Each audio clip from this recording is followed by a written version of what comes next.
they work very hard.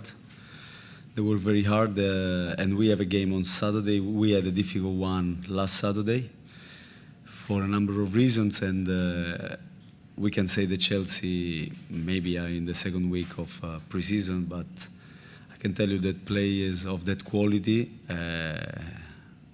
it's difficult to play against them. It doesn't matter. And they couldn't play the football so fluidly because I think our guys were determined to work hard and to press for the whole game. So I'm very proud for the way they played. And then after even getting the win, it was like the cherry on the cake. To have Romero come on and do what he did, and Pablo, I mean, some pretty unsung Heroes, guys. Yeah, I mean, Brian is a very, very talented kid that we have been keeping an eye on for a while. We know what he can give. He already trained with us on a number of occasions, and you could see how happy the squad was when he came on, and also when he did that great run. He does that even with us in training. He scored a couple of goals like that, so it's something that it comes natural to him to be able to run past people. Is one of his, he glides through players, and he has this great confidence to do it against anybody. So I don't think he was phased that he was playing Chelsea. He was playing like players, and he does that against players. One last one. Just Titi Ortiz wasn't on the squad today. What was the reasoning? I think that I prefer not to talk about that and the club. Yeah. Coach, how with so many changes, obviously a friendly is a completely different environment. With so many changes, halftime through the second half, how are you able to keep the level of intensity up and the tactical organization fluid despite constant changes of personnel? Because we train like that. Because we train all together, and I'm not one of those coaches that has a fixed starting 11, and then I mix the teams during the week because I think everybody can contribute, like he showed tonight. And so they are used to play together. And so whether we play two halves with two different 11, it didn't phase the boys because we are used to do that on a weekly basis. So. Hey, Coach, can you talk about the timing of this win? Like you said, it's coming off that difficult loss last week. Yeah. So the timing of it, does that kind of affect how you guys approach this game? Was it like an opportunity to get better, or was it something else? I think this shows a lot about the character of the boys because we had a difficult game in Miami. And then to play at home against this unbelievable crowd, against one of the best teams in the world. Only 2 years ago they won the Champions League, so that tells us the level that we were facing today.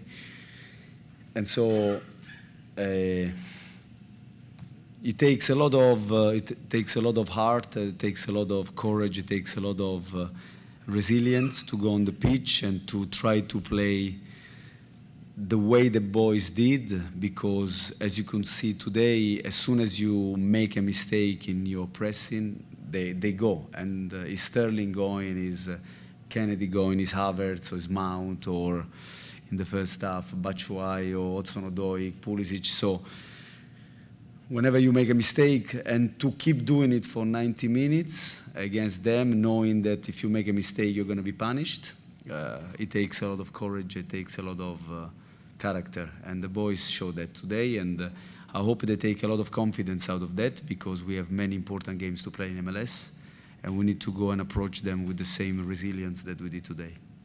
I'm sure you guys are going to celebrate this win. So how do you guys? What do you tell your team to keep them focused and keep the same level of intensity going into the games that count?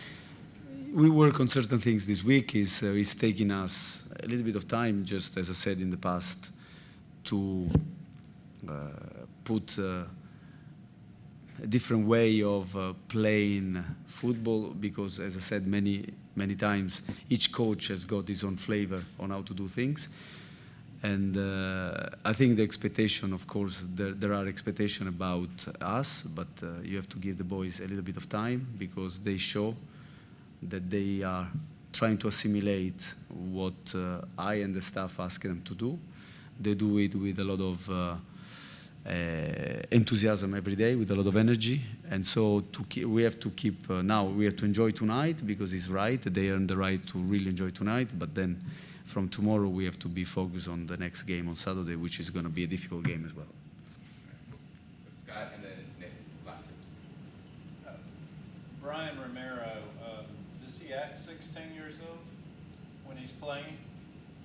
He plays with a lot of confidence, and I don't know what act as a 16 years old means, because some guys at 16, they were like very mature, but he's a guy that, what I like about Brian is that he has this great energy, smile, positivity, and when he's on the pitch, I think he treats everybody the same like a player. He respects them. He's a very respectful kid with the players and the staff, as he should be, and he is. But when he has the ball, he's not so respectful in the sense that he wants to embarrass. No, not embarrass, but he wants to play his game like with his ability, and he has a lot of abilities. But now we have to, keep in, not put too much pressure on him, expectations, because he needs to be given the time to develop his talent like he's right, he has the right to have this time to develop. And Nick, last one. Did you approach the game with Chelsea knowing, first of all, you're going to play two different groups in each half, but did you have a plan that they actually did exactly what you thought they were going to do? Like, was everything expected the way they Yeah, we had the plan. We had the plan. We have been working the week on certain things after Miami. As I said, that it was I took it on me because it was, I tried to protect the team in a certain way, and I think that we needed to do a certain kind of work, and we work on that this week. And I was so proud of the boys because we did one session on certain things, and they put it in practice against Chelsea. So they were magnificent about that. But we had a plan, yes, for sure. Well, in each game we go, we have a plan. Did they surprise you with anything? Were there any changes or things that you had to adjust? In a positive way, I thought that they are capable of executing the plan, but they executed better than I expected. Because sometimes we don't have the time to repeat and repeat, because this comes with repetition. It comes by doing things. And so certain things, certain details I had to show today, even in the video, that the session we did yesterday. And when you explain, it looks evident on the video, but to do it is a different thing. So for them to be able to execute it like they did, I'm so proud of them, unbelievably proud. All right, lastly, can you talk about the penalty kicks, your approach, and kind of what you said to the boys? I think it's down to them, honestly. I wanted to see if who wanted the penalty. All of them wanted it, which is great to have. And so it was just a case of who is going first and second, and I tried to follow, to listen to them, to feel them, and then in the end, taking me the decision who is going, but it comes from them really, so I cannot take any credit of that, apart from, I have a role that is going to say first, second, third, and fourth, and fifth, but all of them, they pretty much put me on the right track. Thank you.